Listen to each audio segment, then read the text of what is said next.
श्री गुरुभ्यो नमः। श्री गणेशाय नमः।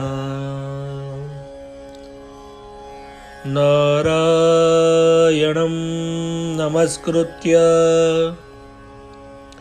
नरं चैव नरोत्तमं देवीं सरस्वतीं व्यासो ततो जयमुदीरयेत्।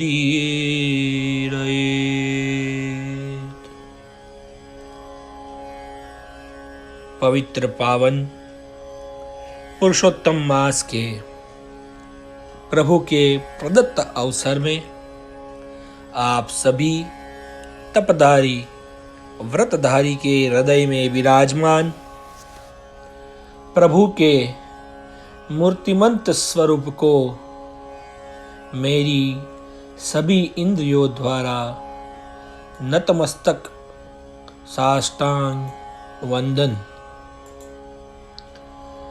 प्रभु ने हमें जो मौका प्रदान किया है, उस मौके को हम श्रवण भक्ति के द्वारा सार्थक कर रहे हैं। और इस श्रवण भक्ति की श्रृंखला में हम प्रभु के बृहद नारदीय पुराण अंश को सुन रहे हैं।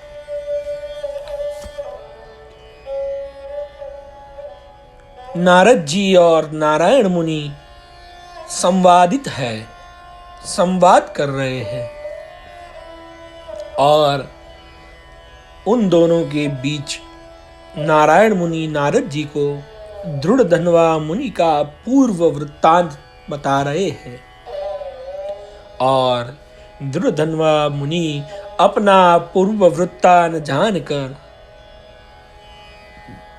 बहुत ही कृतकृत्य हुए हैं।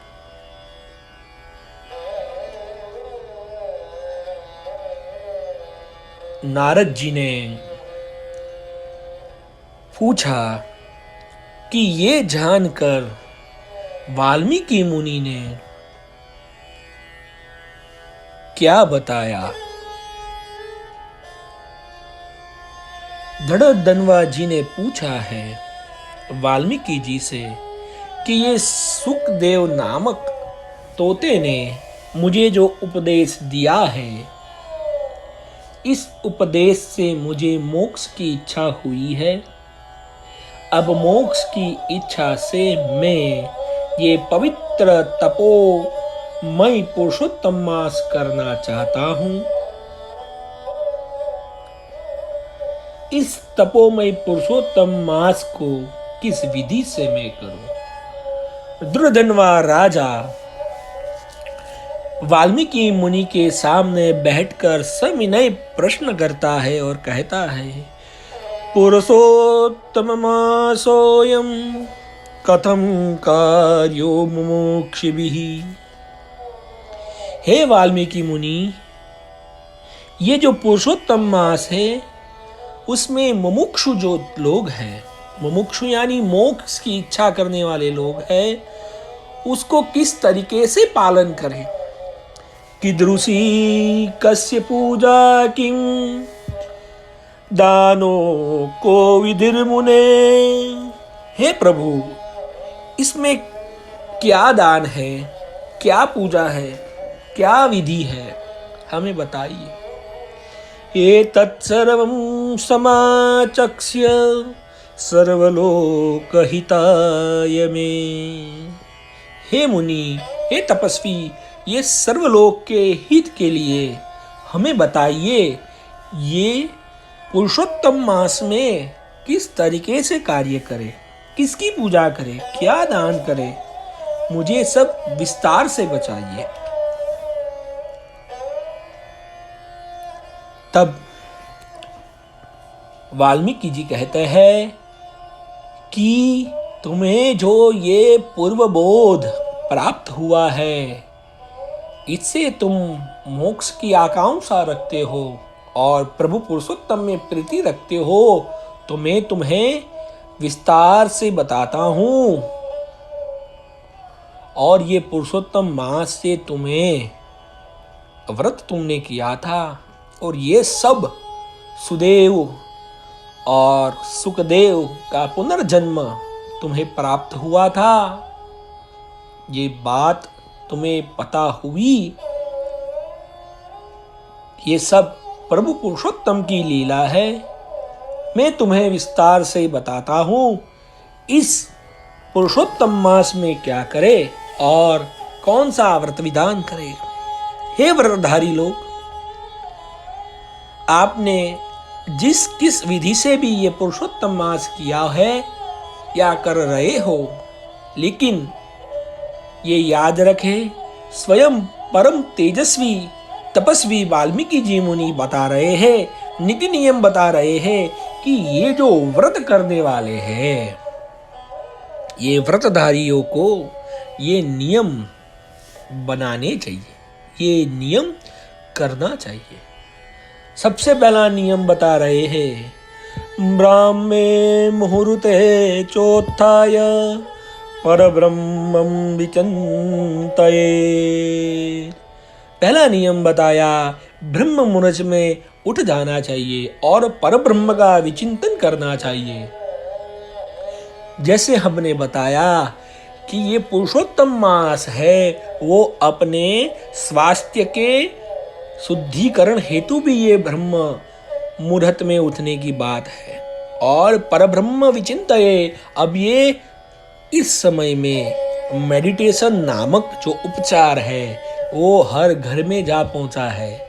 और बड़े बड़े जो डॉक्टर लोग हैं वो कहते हैं कि आपको यदि स्ट्रेस आ गया है तो मेडिटेशन करें। और यहाँ पर उन्होंने बोला परब्रह्मं विचिन्तये, यानी परब्रह्म का चिंतन करे, जल्दी उठ जाए। और आजकल के वैज्ञानिकों का भी चिंतन है, जल्दी सो जाए, जल्दी उठ जाए, इससे आपका माइंड पावर अच्छा होता है। देर तक सोने से आपका पाचन तंत्र बिगड़ जाता है। ये बात आज की नहीं है, ये तो वैदिक काल की बातें हमें प्रदान की हुई है। तो ये नियम सबसे पहला बताया व्रतधारियों को, और व्रत नहीं कर रहे हैं उनको भी जल्दी उठना चाहिए। ततो व्रजे नैऋततासां ब्रह्मसोदक भाजनम। और नैऋत्य दिशा में जाकर आपको पानी ले जाना चाहिए और वहाँ पर नित्य क्रिया इत्यादि करना चाहिए, शुद्धिकरण करना चाहिए। और ये बात आपको याद करनी चाहिए कि जो ब्रह्म लोग हैं उनको जनोई अपने कान के ऊपर लगानी ही चाहिए। शुद्धकरण करने के लिए उत्तर दिशा या दक्षिण दिशा में बैठना बहुत ही शुभकारक बताते हैं। यहाँ पर तो वहां तक कहते हैं, कुर्यात् मूत्रपुरीशं च रात्रो च दक्षिणामुखम।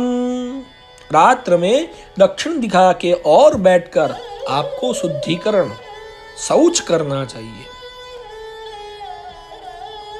और बीमारी न फैले, इसके लिए भी शुद्धिकरण के बाद कितनी बार हाथ धोना चाहिए वो बात बताते हैं। और कौन कौन से अंगों को स्वच्छ करना चाहिए। आंतरिक अंगों को 1 बार, 5 बार और 10 बार हाथ को धोना, मिट्टी से वो भी धोने की बात यहां पर बता रहे हैं। शौच जाने के बाद स्नान करना चाहिए। कभी भी पानी में शौच नहीं करना चाहिए। मलमूत्र का त्याग कभी भी पानी में नहीं करना, क्योंकि इस पुरुषोत्तम मास में स्नान का बहुत महत्व बताया। यदि आप शौच यानी कि मूत्र त्याग करने जाते हो तो 16 बार गंडूस करने चाहिए। ततः गंडूसान प्रकुर्या द्वादशैव वा, 16 या 12 बार गंडूस करने चाहिए।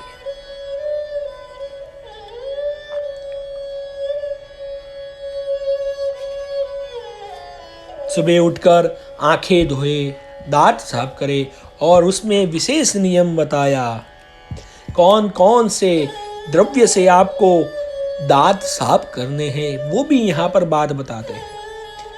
आयुर्बलम यशो वर्चः प्रजा पशु वसूनि च ब्रह्मं ज्ञान च मेधां च त्वं नो देहि वनस्पते। प्रार्थना करनी वनस्पति से कि हमें आयु प्रदान करे, यश प्रदान करे, बल प्रदान करे, प्रजा और पशु को आयुष्य प्रदान करे, ब्रह्म ज्ञान प्रदान करे, और अपामार्ग बादर की 12 प्रमाण में कनिष्ठा अंगुली जितनी आपको जाड़ाई में कनिष्ठा अंगुल जितनी दातून लेनी है और उसका कुर्चन करना है, दांत साफ करना है। और विशेषतः ये बता रहे हैं कि भानुवासर यानी सूर्यवार को आपको दंत धावन नहीं करना चाहिए, केवल गंडूस करना चाहिए, जिसे गुजराती में कोगड़ा कहते हैं। गंडूस करना चाहिए।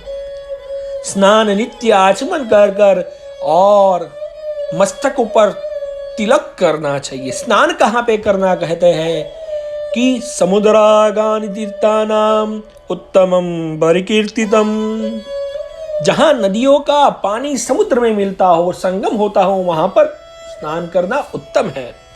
वो नहीं है तो वापि कूपतडागेषु मध्यमम कथितम बुधे, और गृहस्थे स्नानम तु सामान्यम गृहस्थस्य प्रकीर्तितम।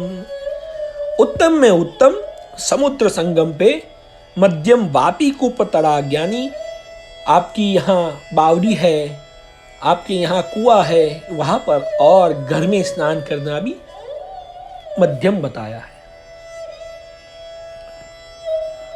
वस्त्र में भी कौन से वस्त्र पहने, ये बात व्रतधारी को बताई है। श्वेत वस्त्र पहनना सबसे उत्तम है। अपने कंधे पे उत्तरीय उपवस्त्र डालना है। शुद्ध होकर आपको आचमन इत्यादि कर कर तिलक धारण करना है। गोपी चंदन का ऊर्ध्व त्रिपुंड करना है, और टीका बीच में नित्य लगाना है, क्योंकि वो लक्ष्मी और नारायण का प्रतीक है।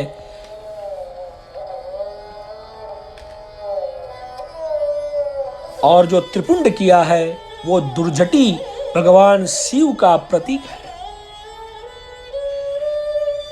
जिसने विना छिद्रम तो यत् पुंड्रम सुनुत्पाद समम सुतः, जिसने बीच में टीका नहीं किया है उसका टीका सुनपाद समम विदुः, उसका टीका कुत्ते के पाद समान कहा गया है। आपने जो मस्तक पर टीका लगाया है उस टीके से भी आपके जीवन में वृद्धि होती है। यहाँ पर वर्ण शास्त्र प्रदान किया है।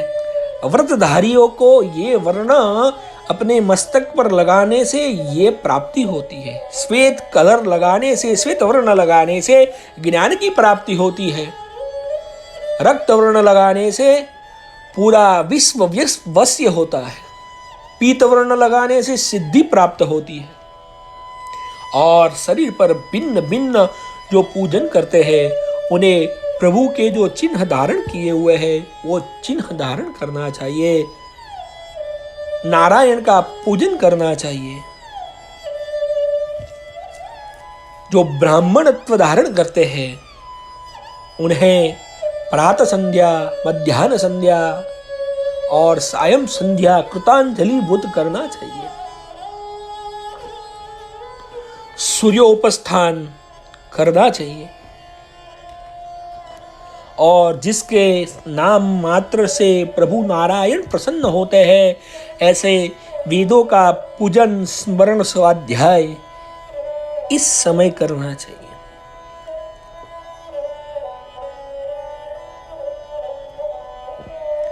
मौन धारण का महत्व यहां पर है। गौ के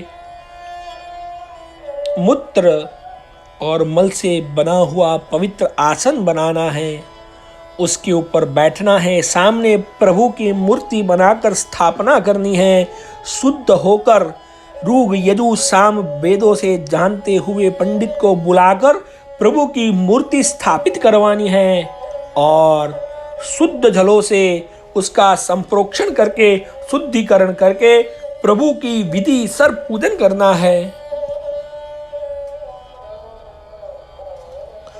और यहां पर तो स्वयं वाल्मीकि जी बताते हैं, संसार सागरे मग्न मुत्तारयति यो ध्रुवम को न सेवते तम लोके मर्त्यो मरण धनवान। इस संसार में से बाहर निकालने वाले और मर्त्य लोक में से बाहर निकालने वाले भगवान पुरुषोत्तम की सेवन कौन नहीं करेगा। इस पूरे संसार में प्रभु ही केवल हमें दुख में से दूर कर रहे हैं, दूर करने की शक्ति दे रहे हैं और ऐसा स्मरण करते हुए प्रभु का भाव करना है।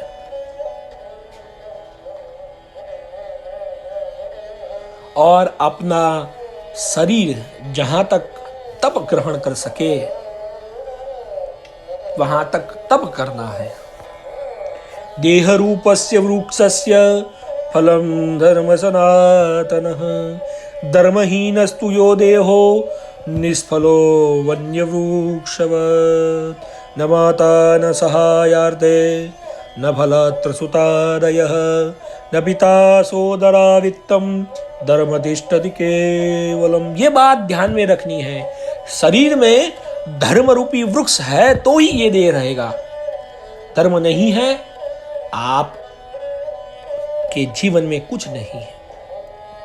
अंतकाल में माता नहीं सहाय करेगी, पिता नहीं सहाय करेगा, धर्म ही केवल सहाय करेगा। धर्मनिष्ठ हो तो ही आपका जीवन सहायभूत होगा। आपके जीवन में धर्माचार है तो बेटे के जीवन में धर्माचार आएगा, वरना आप अंतिम समय में याद करोगे कि आपके जीवन में क्या दिक्कत हुई। और ये भी याद रखें, तरंग नरला लक्ष्मी यौवनम कुसुमोपमम विषया स्वप्न विषया इव सर्व निरर्थकम। वाल्मीकि दृढ़धन्वा जी को कह रहे हैं कि दृढ़धन्वा जी, तरंग तरला लक्ष्मी, लक्ष्मी जी चंचल है और यौवन पुष्प के समान है। और ये जो आप मोबाइल है और भिन्न भिन्न आसक्तियां है जिसमें कलयुग में आप आसक्ति रखते हो, ये सब निरर्थक है, वो चली जाएंगी, स्वप्न जैसी है, कहीं ना कहीं आपको दुख देने वाली है।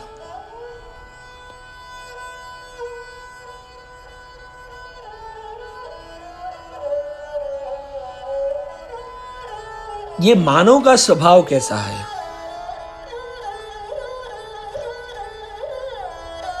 अर्धग्रस्तो हिनाभेको मक्षिकामुतमिच्छति कालग्रस्तस्तया जीव परपीड़ा दनारुतः। मानव का स्वभाव है कि जैसे सर्प कभी मेढक को निगल जाता है, लेकिन उसी समय भी ये मेढक है अपनी जिह्वा से मक्षिका खाने की कोशिश करता है। ये आदमी को सब कुछ पता है, ये काल रूपी सर्प उसके सर पर बैठा हुआ है, तब भी ये ललजिब्बाहित मानव मेढक लक्ष्मी को लेने की कोशिश करता है।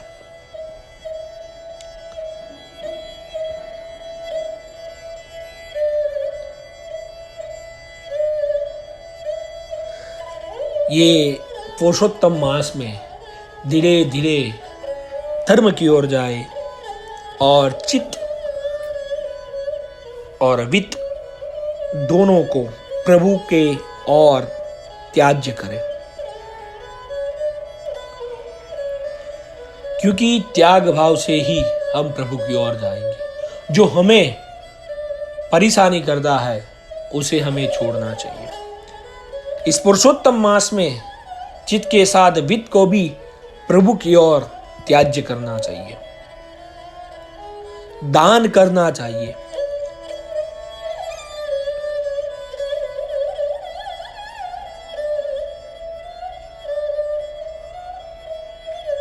तीर्थ में स्नान करना चाहिए और ये सब कार्य करने से धर्म का पालन होता है। जो धर्म की रक्षा करता है, धर्म उसकी रक्षा करता है।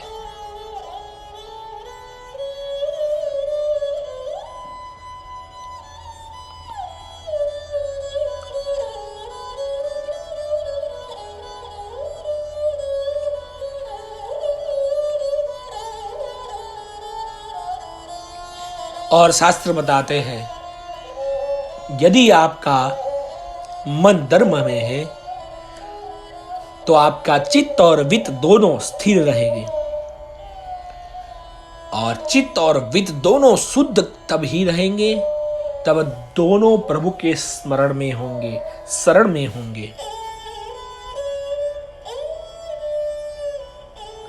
और उसके लिए आपको प्रभु के संयोग में होना जरूरी है, और प्रभु के संयोग में सेवा, दान, भक्ति, स्मरण, कीर्तन जरूरी है।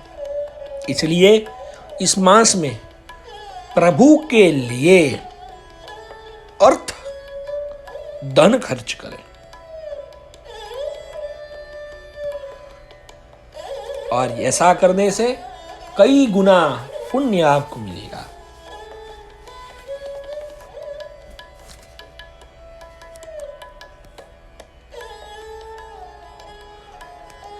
इस मास में तीर्थों में गंगा का स्मरण सबसे पुण्यदायी है, और योद्धा में अर्जुन का स्मरण। यदि आपको उचित दान करना है, विद्यादान श्रेष्ठ है।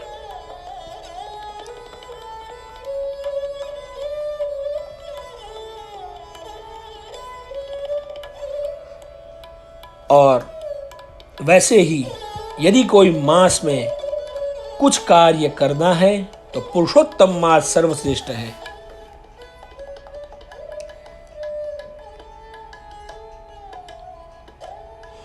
प्रभु की कृपा से उनको बहुत ही प्रसिद्धि मिली है, इसलिए इस मास में जो भी कार्य करेगा वो साक्षात प्रभु के शरणों में जाएगा। मणियों में कौस्तुभ मणि श्रेष्ठ है, वैसे ही गायों में कामधेनु श्रेष्ठ है, राजाओं में इंद्र सबसे श्रेष्ठ राजा है, वैसे ये मास में पुरुषोत्तम सबसे श्रेष्ठ है।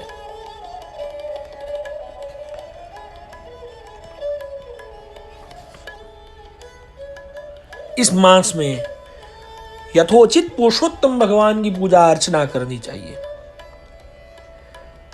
वेदज्ञ, तत्वज्ञ, वेदों को जानने वाला, शास्त्रों को जानने वाला पंडित बुलाकर, ब्राह्मण बुलाकर, ब्रह्मम जानाति इति ब्राह्मणः, यानी जो वेदों को जानता है उसे ब्राह्मण कहा जाता है, शास्त्रों को जानता है उसे ब्राह्मण कहा जाता है। जिसने निष्कारणों षडंगो वेदो ध्येयो ज्ञेयस्य, वेदों की वाणी को सार्थक किया है, ऐसे पंडित को बुलाकर संपूजयत सपुरुषोत्तमादिदेवनम, प्रभु का पूजन करवाए और अपना जीवन पुरुषोत्तम प्रभु के शरण में रखे। स्वयं दुर्जनवा राजा गदगद होते हैं, कृतकृत्य होते हैं और वाल्मीकि जी से पूछते हैं कि कैसे प्रभु का पूजन अर्चन करना चाहिए, किस तरीके से, क्या विधि विधान, ये सब बातें वाल्मीकि जी ने बताई। आगे भी वो पूछते हैं कि प्रभु की पूजा कैसे करनी चाहिए। कल हम प्रभु का साक्षात पूजन अर्चन करेंगे। प्रभु की पूजा कैसी होती है, किस तरीके से होती है। पुरुषोत्तम प्रभु की पूजा है। हम अपने नेत्रों से प्रभु की पूजा दर्शन करेंगे।